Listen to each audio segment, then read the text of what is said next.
"They call me too old, but I can cook, sir," said the 50-year-old woman to the handsome rancher. The morning carried the gentle breath of spring, sunlight slanting across the clapboard storefronts of the small frontier town as though it, too, wished to bless the tired wood with warmth. Dust lifted in slow spirals where wagon wheels had rolled, and the faint clang of a blacksmith's hammer rang against the hush of waking life. Chickens scuttled in narrow alleys. Children ran barefoot in the cool earth, chasing a hoop that bounced and fell. Amid the ordinary stir of the town, a woman walked with steps careful but unwavering. Her shawl pulled close though the air no longer carried winter's bite. Her name was Margaret Hensley, and the lines carved into her face told not of defeat but of years endured. Gray threaded through her hair like silver frost, and her eyes, soft yet steady, seemed to hold 100 forgotten dawns. She had lived 50 years on this hard earth. She had buried a husband whose promises had faded long before his breath did. She had raised children who had scattered like birds from the nest, leaving her hands idle but not unwilling. Now she came to town not to barter or gossip, but to ask for a place in a world that often closed its door against women past their bloom. Her steps carried her to the general store, a squat building with its porch swept and its shelves crammed with flour sacks, nails, bolts of cloth, and all the lifelines of frontier life. Inside stood Thomas Grady, a man whose belly pressed against his vest though he was only 42, whose eyes glinted with the smugness of one who thought prosperity made him wise.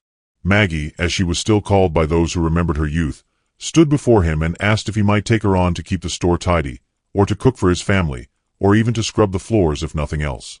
She did not beg, though her voice carried a soft humility that came not from weakness but from years of being passed over. Thomas looked at her with a smirk curling his lip. He let his eyes run over the strands of gray at her temple, the worn shoes on her feet, the shawl that had been mended too many times to count. "You're too old for work worth paying," he said, with a laugh loud enough for the 2 loafers at the counter to hear. "Too old for any man to keep around. There are young girls hungry for a position, girls with years in their hands. Why would I hire a grandmother to stir a pot?" The words fell heavy. The men chuckled. Maggie's cheeks burned, yet she did not lower her gaze. She folded her hands calmly before her, thanked him for his time, and walked out with her back unbent. But inside her chest, a familiar ache pressed against her ribs, the ache of being seen only for the winters that had passed and not for the strength that remained. On the porch of the boarding house across the street, a tall figure leaned against the post, hat tipped low. Gerard Butler had come into town for feed and supplies, and though he rarely bothered with gossip, his ears caught the sound of Thomas's cruel dismissal.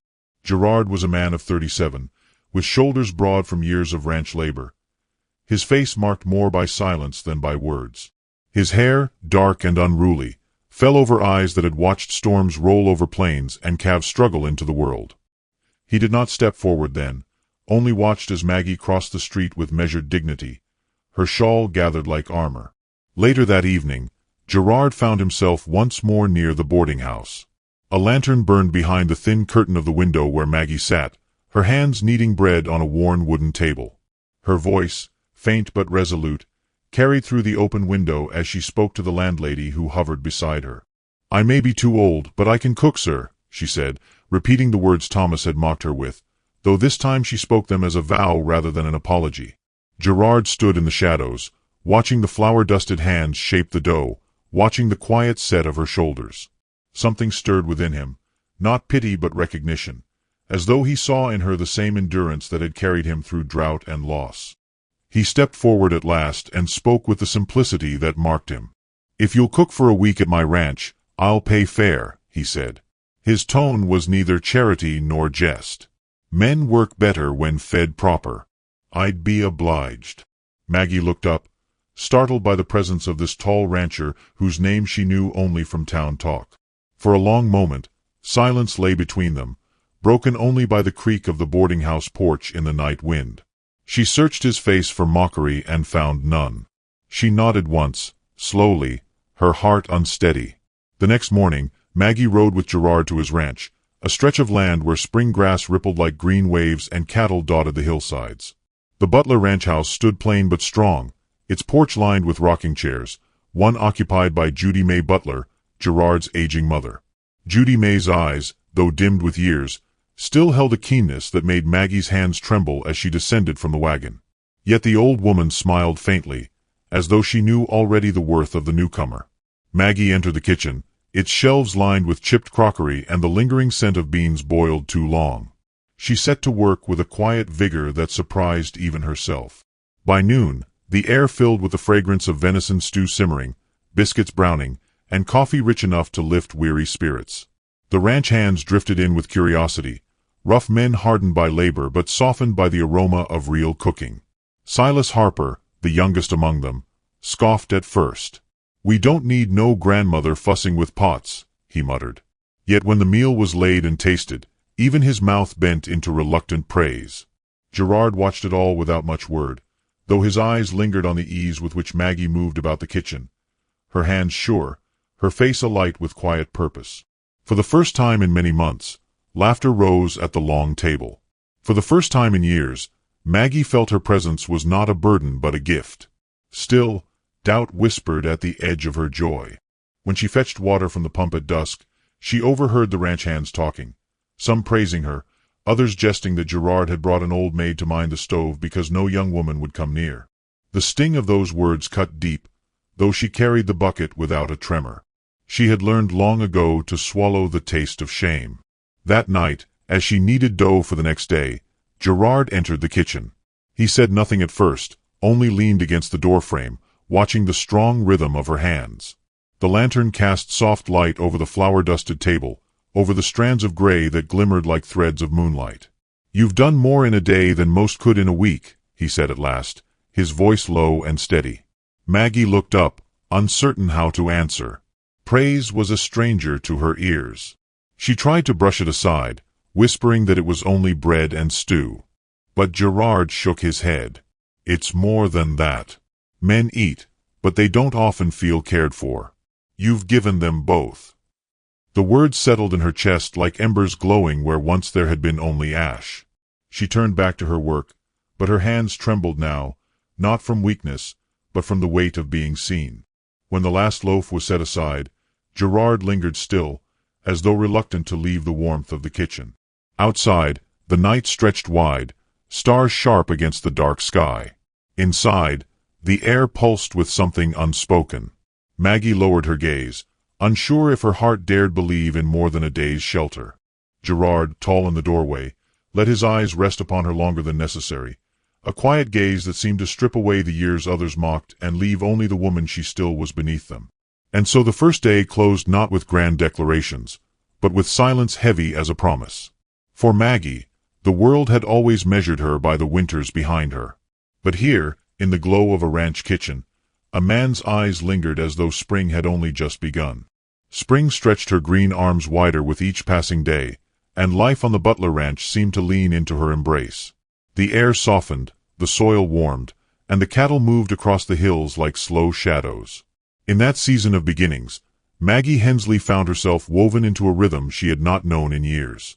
Morning began with the scrape of a match against flint, the kettle rising to a whistle, and the smell of coffee settling into every beam of the house. She tied her shawl behind her, rolled her sleeves, and moved through the kitchen as if she had always belonged there. The ranch hands who once eyed her with skepticism now slipped quietly into the dining room each morning, waiting for the sound of her voice calling them to eat. She laid before them biscuits brushed with butter, thick slices of ham, eggs fried in cast-iron skillets until their edges curled crisp, and always a pot of coffee strong enough to make eyelids lift. Even Silas Harper, who had mocked her gray hair on her first day, leaned back in his chair with a grin after breakfast, saying to anyone who'd listened that he'd never worked so well on an empty stomach. Outside, Maggie moved among chores as naturally as the breeze carried through the budding trees. She strung laundry along lines that ran from the porch to the barn, white shirts and work trousers lifting like sails against the blue sky. She bent over the chicken coop with a basket on her arm, lifting eggs still warm from their nests. She mended shirts by lantern light, her needle catching the fabric like fireflies caught on summer nights. Gerard watched more than he spoke, noting the quiet competence she brought to every task, the way her presence seemed to steady not only the house but the men who worked in its orbit. Judy May Butler, Gerard's mother, grew fond of Maggie's company. The older woman, frail and often confined to her chair by the hearth, studied Maggie with eyes that still saw more than most. One afternoon, As Maggie pressed dough with flour on her hands, Judy May said softly, "Child, you carry yourself with more youth than most 20-year-olds. Don't let fools tell you otherwise." The words brushed Maggie's heart like a blessing, though she smiled shyly and busied her hands as if the compliment might vanish if she met it head-on. She had grown accustomed to dismissals, not kindness. Still, kindness could not muffle the voices of the town. Word of her presence at the Butler Ranch spread with the same ease that rumors always did. When Gerard walked beside her on their trips into town for flour or sugar, whispers rose like nettles along the boardwalks. Women pressed hands to their mouths, muttering about the old widow clinging to a younger man. Men chuckled that Gerard Butler, handsome and strong, could do better than a cook with gray streaking her hair. Maggie kept her head high, but each word cut at the skin of her dignity. It worsened the day Thomas Grady caught them on Main Street. He stood in front of his store with arms crossed over his barrel chest, a sneer pulling at his face. A fine rancher, wasting his strength on a gray-hair cook. He drawled loud enough for half the town to hear. "You could have your pick, Butler, but you choose someone better fit for rocking chairs than dance floors." The laughter that followed burned hot against Maggie's ears. She felt her knees weaken, but Gerard's steady hand brushed against hers, grounding her. He said nothing to Thomas, only guided her toward the wagon. His silence spoke more than any brawl could. Still, as they drove away, Maggie's throat tightened with the shame of being the cause of mockery aimed at the one man who had shown her respect. That evening, she stood on the porch long after supper, the sky bruised with twilight and the air sweet with the scent of budding lilacs. Gerard joined her, leaning on the railing beside her, the quiet stretching between them like a taut string. At last he spoke, his voice low, almost hesitant. "Don't let their words take root. They don't know you." Maggie's eyes stung, though she kept them fixed on the horizon. "Maybe they're right," she whispered. "Maybe I've overstayed where I should never have stepped." Gerard turned to her then, his gaze steady, unwavering. "You are not old, Margaret. You are strong. You are seen." The words caught her breath. She had not been seen in years. Not truly, not beyond the shell of age or the weight of loss. She nodded faintly, unable to answer, and slipped back inside. But his voice echoed in her chest long after the lamps were dimmed. The spring barn dance brought the tension to a sharper edge. Gerard had mentioned it casually, saying the ranch hands looked forward to it, that music and laughter would do them all good. Maggie helped prepare the food for the gathering, her hands busy while her mind whispered doubts. When evening came, lanterns strung between beams cast golden halos over the barn, fiddles sang lively tunes, and boots struck the floor in a rhythm of joy. Maggie lingered near the wall, watching as younger women twirled in bright dresses, their eyes turned toward Gerard with shy hope. He danced once, twice, politely, with girls whose laughter rose like bells. Maggie's chest ached with a reminder of her place. She slipped toward the door, shawl gathered tight, intending to walk into the night before anyone noticed. But in the shadows by the doorway, Gerard's hand touched her arm. She startled, her eyes lifting to his. He looked at her with the same quiet intensity he had shown the night she first baked bread in his kitchen. "I'd rather sit with you than dance with them," he said simply. The words landed like an arrow straight to her heart. For a moment, she searched his face for jest, for pity, for anything that might unravel the fragile thread of belief forming within her. But there was nothing there except truth, plain and unadorned. They sat together outside the barn, the night alive with music spilling into the open sky. Fireflies winked over the fields, and the scent of hay mingled with spring blossoms. Maggie felt her hands tremble, not from age but from the closeness of a man who did not look past her, who did not dismiss her. Gerard said little, but his silence was not empty. It was filled with presence, with an understanding deeper than words. For the first time in years, Maggie felt the stirrings of something she had thought buried long ago, the fragile but stubborn hope that she was not beyond love, that her story was not finished simply because her hair had turned silver. Yet as the night deepened, and the sounds of laughter floated from the barn, she could not shake the fear that tomorrow the whispers would return, sharper than ever, and that Gerard Butler, respected rancher, might one day tire of carrying her shadow. And so, while the dance played on, Maggie sat with her heart torn between the warmth of being wanted and the chill of being judged. Gerard's gaze rested on her still, steady and unflinching, but her own eyes fell to her hands folded in her lap, as if afraid to meet the truth head-on. The lantern light flickered across their faces, and the music swelled behind them. For a moment, it seemed as though time held its breath. Maggie's doubts coiled inside her like a storm gathering, even as Gerard's nearness offered shelter. It was then she realized the battle was no longer against hunger or loneliness alone, but against the cruel measure of years and the voices that told her she was less than worthy.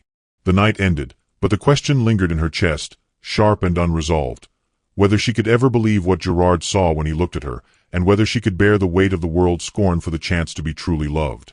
The days that followed the barn dance carried the hush of a storm waiting to break. Maggie moved through her chores with quiet diligence, yet the echo of Gerard's words, "I'd rather sit with you than dance with them," lingered in her chest like both balm and burden. Each glance he gave her, steady and unflinching, lit something within her she had thought long extinguished. And yet, each whisper she heard in town, each mocking smile from neighbors, seemed to press upon her ribs until her breath came shallow. She rose early, baked bread until the air swelled rich with its scent, stitched seams until her eyes blurred, and still her heart whispered doubts. Was she worth the cost of Gerard's reputation? Was her presence at his side a gift, or a weight he would one day resent? When she looked in the mirror, streaked with age and lined with hardship, she could not imagine how he might see anything more. Gerard, for his part, remained as he always was, steady, quiet, faithful to his work.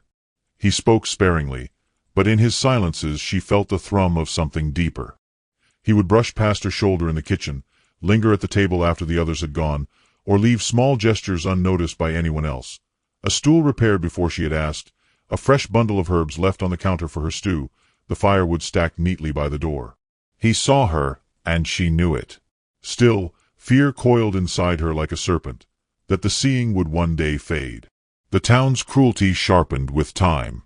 One afternoon, Maggie walked with Judy May to the mercantile. The old woman leaned heavy on her cane, her steps slow, and Maggie steadied her gently with one arm. The shop grew still as they entered. Women at the fabric counter lowered their voices, but not enough to spare Maggie's ears. "Gray hair in his kitchen, gray hair in his bed soon enough," one whispered with a bitter laugh. "Butler could have any young girl in town," another said. "Instead he wastes his name on a widow older than his own mother." Maggie's cheeks burned, but Judy May's grip tightened around her arm. The old woman lifted her chin, eyes sharp as they scanned the room. "Seems to me," she said, her voice cool as creek water, "the only gray in this room is the jealousy in your hearts." She turned back to Maggie with a faint smile, but Maggie's eyes shone with unshed tears as they left the store. That night, Maggie lingered by the fire after everyone had gone to bed. She whispered to Judy May, who drowsed nearby in her chair, "Maybe they're right. Maybe I should leave before Gerard regrets me." Her voice cracked. Better he be free to choose someone without years already spent. Judy May stirred, opened her eyes, and fixed Maggie with a gaze that carried both love and steel. "Child, listen to me. Sometimes God saves the best wine for later in life. Don't you dare believe you've nothing left to give." The words pressed warm into Maggie's bones, but the serpent of doubt still stirred. The breaking point came when Thomas Grady sought Gerard out by the stockyard fence. Maggie, carrying a basket of fresh bread for the hands, paused when she heard Thomas's voice rise. "You're a fool, Butler," Thomas sneered. "Every man in town laughs behind your back. You could have had a wife to give you sons, a woman fit for your name. Instead you chain yourself to an old maid. She'll drag you down, and the world will know you were too blind to see it." Gerard's jaw tightened, his hands gripping the fence until his knuckles whitened. For a heartbeat Maggie feared he might strike the man. But Gerard's voice came low and steady, like thunder far off. "Words aren't worth blood, Thomas. But hearts are worth everything. And hers is worth more than all your pride." Thomas spat on the ground, muttered a curse, and walked off, leaving dust in his wake. Maggie stood frozen, her breath shivering.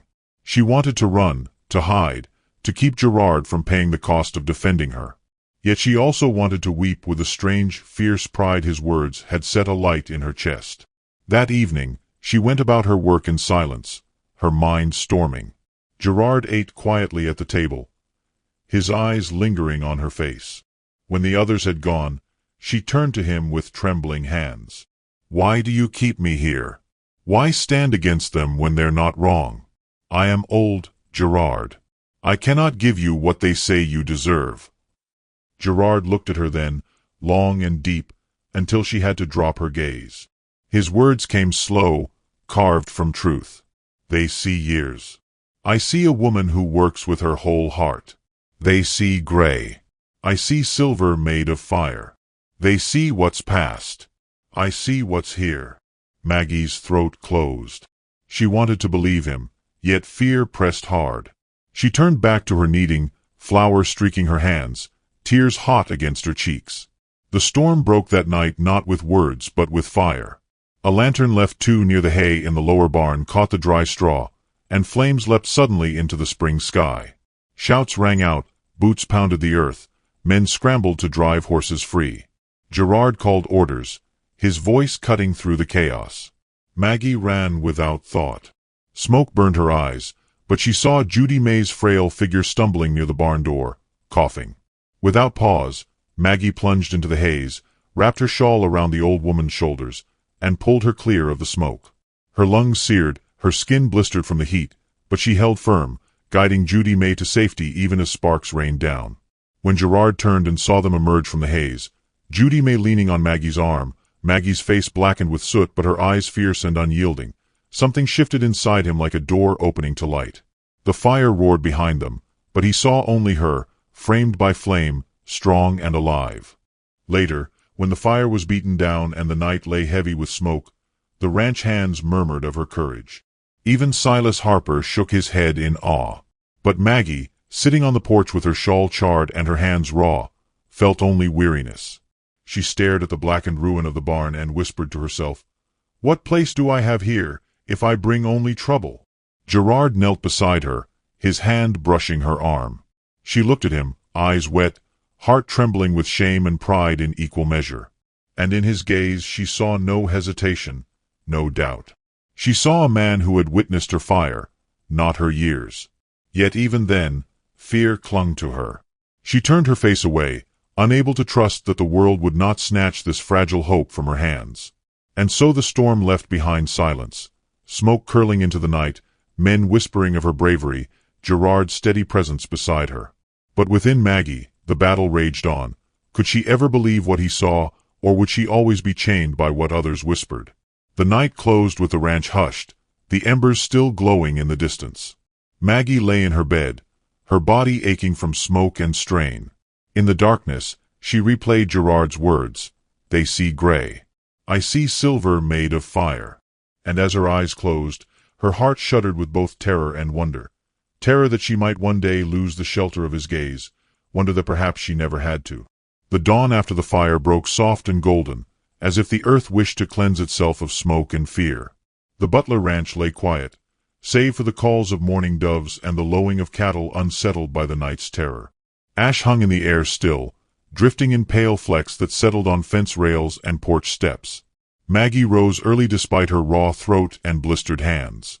She pulled her shawl close around her shoulders, though it still carried the scent of char and ruin, and went about boiling water, setting the kettle to hum. Her body ached, her lungs burned, but something deeper than exhaustion pressed against her ribs, the heavy knowledge that she had stood at Gerard's side in fire, yet still feared she did not belong there. When the ranch hands filed in for breakfast, their gazes lingered longer than usual. Silas Harper, who rarely softened his tongue, nodded once in her direction and muttered, "Would have lost the old barn and maybe more if you hadn't run in." Others agreed in low murmurs, though Maggie only bowed her head and ladled stew into bowls. Praise made her chest tighten, for it always seemed borrowed, never hers to keep. Gerard came in last, his hair damp from the trough where he had washed the soot from his face. He met her eyes briefly, and the weight of that look nearly stopped her breath. It carried no pity, no hesitation, only a quiet steadiness, as though the fire had burned away every shadow that once stood between them. He ate little, spoke less, but when the men rose to their work, he lingered behind, his hands clasped on the table. "You risked your life," he said at last, voice low but ringing with something unshakable. Maggie shook her head quickly. Judy May needed help.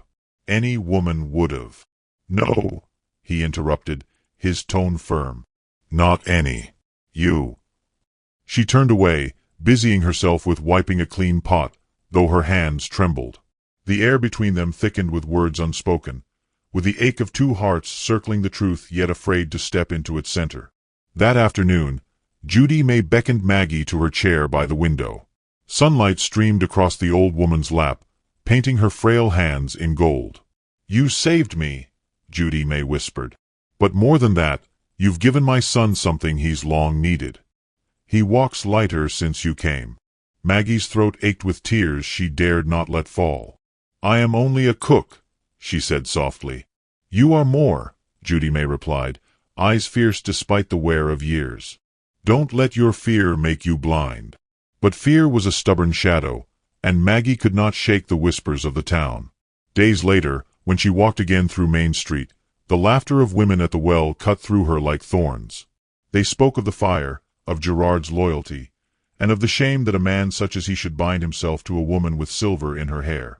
Maggie lowered her gaze, cheeks hot, and hurried back to the ranch, shame clinging to her shawl like smoke. That evening, she found Gerard mending a fence post by lantern light. His shirt clung to him with sweat, his muscles straining as he drove the hammer. She watched him for a moment, the flicker of flame painting him in hues of bronze. A younger woman would stand boldly at his side, she thought. A younger woman would not weigh him down with gossip and cruel laughter. She turned to retreat, but his voice cut through the dark. Margaret. He set the hammer aside and came toward her, the lantern swinging shadows across his face. I've heard what they say. I don't care. Do you? Her lips parted, but no words came. The question lodged in her throat, heavy and cruel. She wanted to cry yes, yes, she cared, because their scorn carved her flesh each time she stepped into town. But she also wanted to say no, to rise above it, to believe that love could silence every mocking voice. Instead she whispered, I cannot bear you paying such a price for me. Gerard stepped closer until the lantern light caught the storm in her eyes.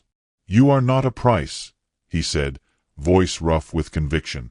You are the worth itself.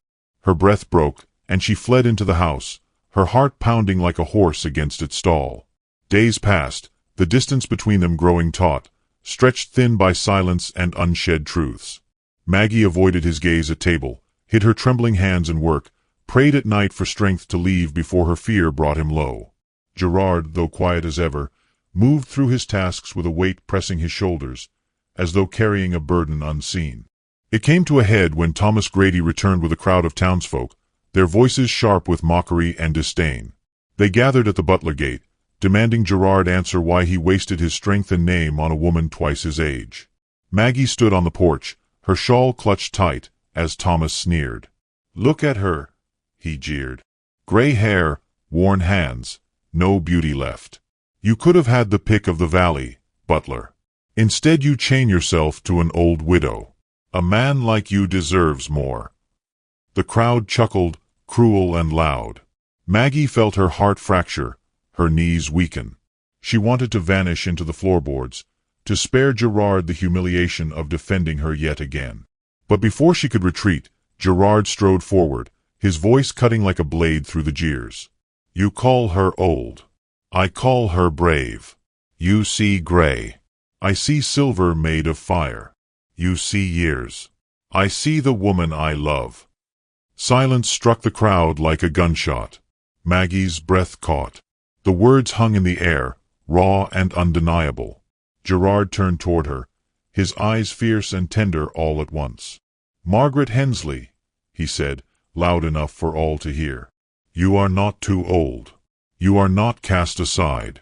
You are the one my home has been waiting for. Her hands trembled, her heart breaking open beneath the weight of his vow. She shook her head, tears streaming.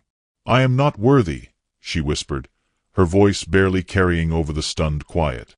But Gerard stepped to her side, took her hand in his, and pressed his lips to her knuckles before the whole town. You are worthy. You always have been. A murmur rippled through the crowd, shifting from laughter to awe. Judy May, watching from her chair, lifted her chin in pride. The ranch hands stood straighter, their eyes bright with loyalty.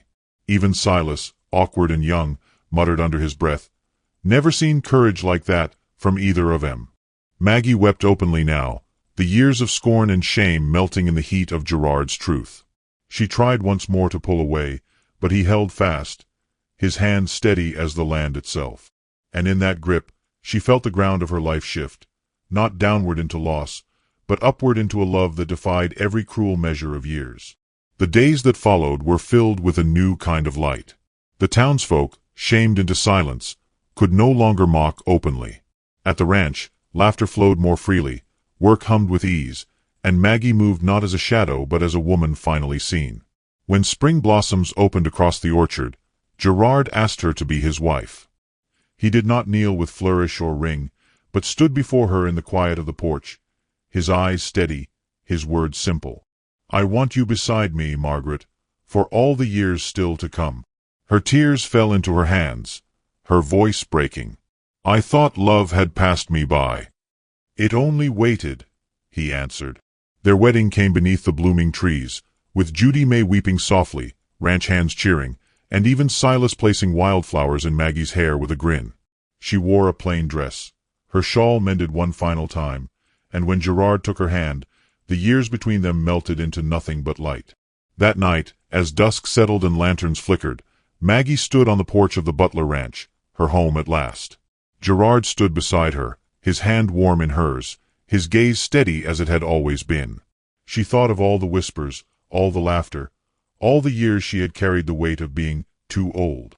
And now, she felt them fall away like ash on the wind. The narrator's voice whispers as if from a far-off fire.